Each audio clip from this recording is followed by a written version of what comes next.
My sister-in-law, Tina, the older of the two, has a cat.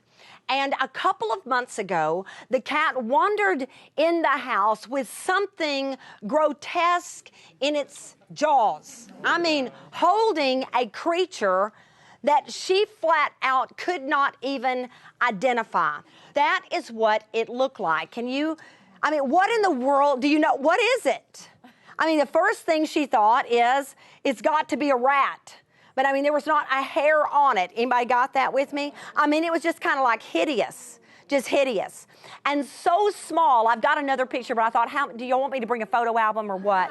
You know, I thought it fit right in about literally half the palm of her hand.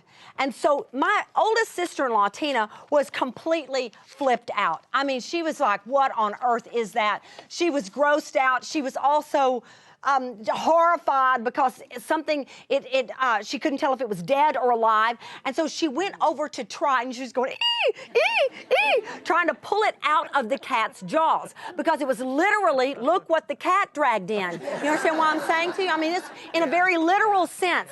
So she gets it to drop it, and when it drops into her hand, it squirms just a touch. And she realizes that thing is alive. Well, she is freaked. So she calls my other sister-in-law, whose name is Mary. Now, Mary has raised 2 boys. Don't nothing scare Mary. Nothing. I mean, she just is that kind of person. And of course, Tina knew that when she called her. So she calls Mary, and Mary says, I want it. She goes, what is it? She goes, I don't know what it is. Well, so Mary comes over to Tina's house and looks at it. And I mean, she's like flabbergasted too. At this point, it's still alive, but they know they're on borrowed time because whatever it is, it's new. It is a newborn something. So Mary takes the thing, gets online, prepares to go to the vet, whatever she's going to have to, gets online and figures out that it is a baby squirrel. Some of you are probably already on to that. And she realizes that she's got a baby squirrel in her hand, and what in the world is she to do with it? And she said, well, we got to save it. She said, you save it. So Mary takes the thing home, she gets online, and she finds that in such a case, you've heard of rescue dogs, this is a rescue squirrel. Because what she does then, she gets online to see what you can do, and would you believe there is canned cat milk?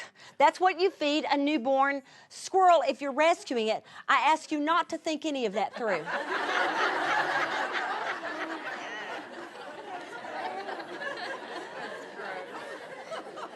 I don't know how it's canned.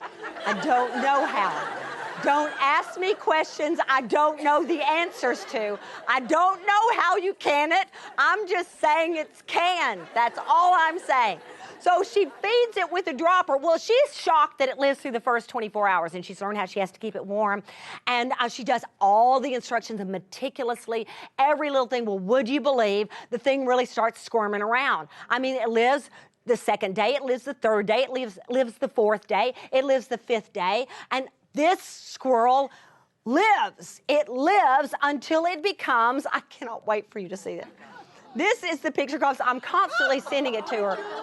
Is that, y'all, tell me that is not the cutest thing you've ever seen. I mean, that is, look at it. I mean, don't you wish it had some eyes? I mean, I just want you to see. Can you stand it? Can you even stand it? That's it now. Now, let me tell you something about this squirrel. This squirrel, she thought it was a boy. She named it Rocky, of course. Of course she did.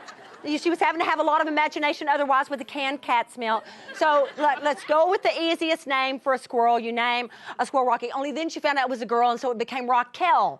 Racquel the Squirrel. Only so now it really it's almost grown.